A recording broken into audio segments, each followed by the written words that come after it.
अस्सलाम वालेकुम दोस्तों। बिलानवान के एक और सिलसिले के साथ मोहम्मद अज़हर हफीज़ हाज़िर है। कुछ दोस्तों का ख्याल है कि मैं शायद अपनी कहानियाँ बयान करता हूँ। मैं बहुत सारी और कहानियाँ भी, कि लोग माइंड ना करें, उनकी कहानियाँ भी अपने नाम से कई दफ़ा बयान कर जाता हूँ, ताकि कोई ये ना कहे कि हमारे ख़िलाफ़ बात क्यों की। मैं सारी ज़िंदगी सुना कि जो बड़े शजर होते हैं उनके नीचे घास फूस भी नहीं उगती और पौधे नहीं उगते, जैसे बरगद का दरख्त है। इस जुमले ने मुझे दरख्तों से और सायों से थोड़ा सा शगफ़ कर दिया। मैंने बरगद का दरख्त देखे और सुना कि जो बरगद का दरख्त था, इसके नीचे गौतम बुद्ध साहब जो थे वो बैठ के इबादत किया करते थे। और वाक़या ही जब मैंने देखा कि उसके नीचे बहुत ही घना साया होता है और उसमें से सूरज की रोशनी नीचे नहीं आती। ठीक हो गया। फिर मुझे जो दरख्त नज़र आया, पीपल का दरख्त था, जिसके पत्ते कदरे कम थे बरगद का दरख्त के, लेकिन उसका साया जो था वो नीचे आ रहा था। लेकिन उसमें प्रॉब्लम ये थी कि उस पे दरख्त पे कौवे और दूसरे फाख्ता वगैरह जो हैं वो घोंसले बनाते हैं, जिसकी वजह से उसका जो कार्रवाई करते हैं वो नीचे आती है और लोगों के कपड़े सफ़ेद हो जाते हैं। कईयों के तो सर भी सफ़ेद हो गए मेरी तरह। फिर मैंने जो छतरी नुमा नीम और दरेक के दरख्त थे उनको देखा तो पता चला कि ये बहुत अच्छे एंटीबायोटिक हैं, बल्कि उसके जो पत्ते हैं वो इस काम आते हैं कि अगर आप उनको, नीम के पत्तों को अगर आप उबाल कर उससे नहाएं, जो पानी है, तो आपके जिस्म से दाने वगैरह ख़त्म हो जाते हैं, फोड़े फिंसियाँ ख़त्म हो जाते हैं। और अगर आप जिस घर के सहन में नीम का दरख्त हो और आप जो है उसके नीचे सोते हैं दिन के वक्त, तो आप देखेंगे कि आप ये एंटीवायरस का काम करता है, एंटीबायोटिक का काम करता है, आपको बहुत सारी बीमारियों से बचाता है। साया इसका ही बहुत अच्छा था। फिर हमने देखा टाली का दरख्त, जो खेतों में लगा होता था, खाले के साथ साथ हम जा रहे होते थे तो आ जाता था।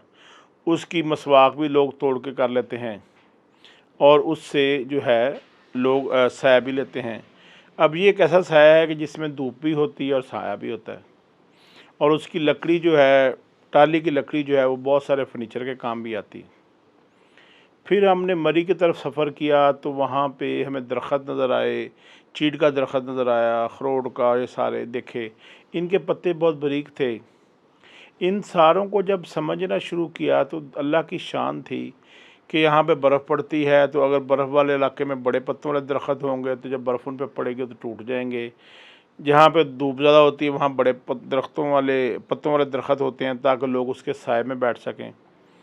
अब अल्लाह ने जहाँ पे जो साया चाहिए उसके मुताबिक दरख्त डिज़ाइन करके उगा दिए। जहाँ पे कीकर का दरख्त है वहाँ पे फलियाँ भी हैं, धूप भी है, साया भी है और कांटे भी हैं। कहीं पे दरख्त नीम का है, कहीं पे दरख्त, अब नस्ल के दरख्त हैं। अभी बहुत सारे लोग जो हैं वो नई रिसर्चेज़ रोज़ बरोज़ के, मोरिंगा जो है वो ये काम करता है, शहतूत जो है वो ये काम करता है, टाली ये काम करती है, नीम ये काम करती है। साइंस पागल हुई पड़ी है उन सारे दरख्तों पर जो जब से दुनिया बनी है उगते चले आ रहे हैं, साया भी दे रहे हैं और हमें फ़ायदा भी दे रहे हैं। हमने बहुत सारी ऐसी दरख्त देखे जिनको बड़ी मोहब्बत से लगाया गया और फिर उनसे कुर्सियाँ बना दी गई और उस पर कोई ना कोई फ़िरौन बैठ गया। उसने बैठ के अपनी फ़िरौनें दिखाई। अब उसमें उस दरख्त का कसूर क्या है? इसी तरह जहाँ पे बरगद के दरख्त के नीचे साए में महात्मा बुद्ध साहब अपनी इबादत किया करते थे, वैसे ही कई लोगों ने आकर, बहुत सारी फ़िल्मों में भी हमने देखा, अपने डेरे डाल लिए और बहुत सारे लोग भी इन दरख्तों के नीचे बैठे रहे। कुछ दरख्तों को सिकंदर आज़म से भी मंसूब किया जाता है, कोई यहाँ से गुजरा तो उसने इसके नीचे पड़ाव किया। फिर हमने ऐसे दरख्त भी देखा जिनके नीचे नबी करीम सल्लल्लाहु अलैहि वसल्लम ने सहरा में जाकर ठहरे और वो दरख्त आज तक सरसब्ज़ हैं और उसी तरह सायादार हैं कि मेरे नबी, और उस इलाके में और दरख्त नहीं है, लेकिन जहाँ मेरे नबी बैठे थे वो दरख्त अभी तक सब सब्ज़ है।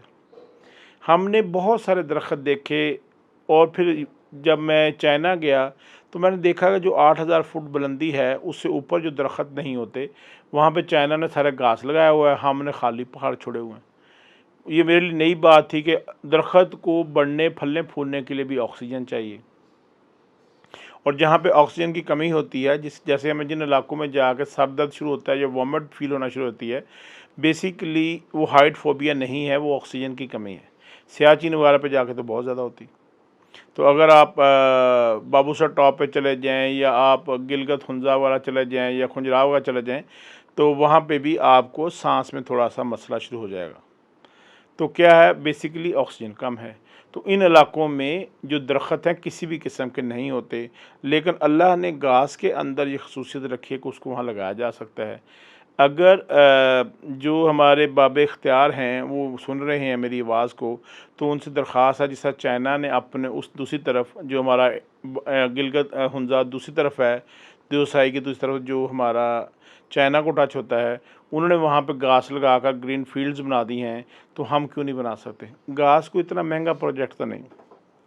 हमारे साहबका एक वज़ीर-ए-आज़म आए थे, उन्होंने बहुत दरख्त लगाए, उनका शुक्रिया। बहुत सारों ने बहुत सारे दरख्त काटे भी, उनका भी शुक्रिया, क्योंकि जिसका जिस तरह काम चलता है उसको वो काम करना चाहिए। हम सारों को शुक्रगुज़ार हैं। अभी हमारे एक दोस्त हैं, कश्मीरी हैं, उनसे पहली और आखिरी मुलाकात हुई थी बाक्सर फोर्ट के पास, समानी का इलाका है कश्मीर में, वहाँ पे उनका गेस्ट हाउस था। पहली और आखिरी मुलाकात उनकी वहाँ पे हुई थी। आजकल वो जो हैं कश्मीरी साहब जो हैं, वो पंजाब में दरख्त लगाने का बीड़ा उठाए हुए हैं और बहुत सारे दरख्त लगा रहे हैं। उसके लिए उन्होंने एक NGO बनाई है, जिसके लिए वो फ़ंड्स इकट्ठे करते हैं और मुख्तलिफ़ इलाकों में दरख्त लगाते हैं और उनको पानी भी देते हैं।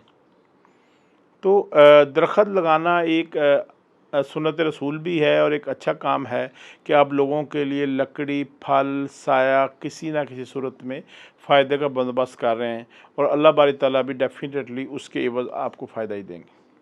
सबके लिए साया बनिए, लोगों को धूप से बचाइए और लोगों की धूप बनने से भी ग्रेज़ कीजिए। बहुत शुक्रिया। इंशाअल्लाह अगले बिल अनवान में मुलाकात होती है। अस्सलाम वालेकुम। देखते रहिए, सब्सक्राइब कीजिए। अस्सलाम वालेकुम।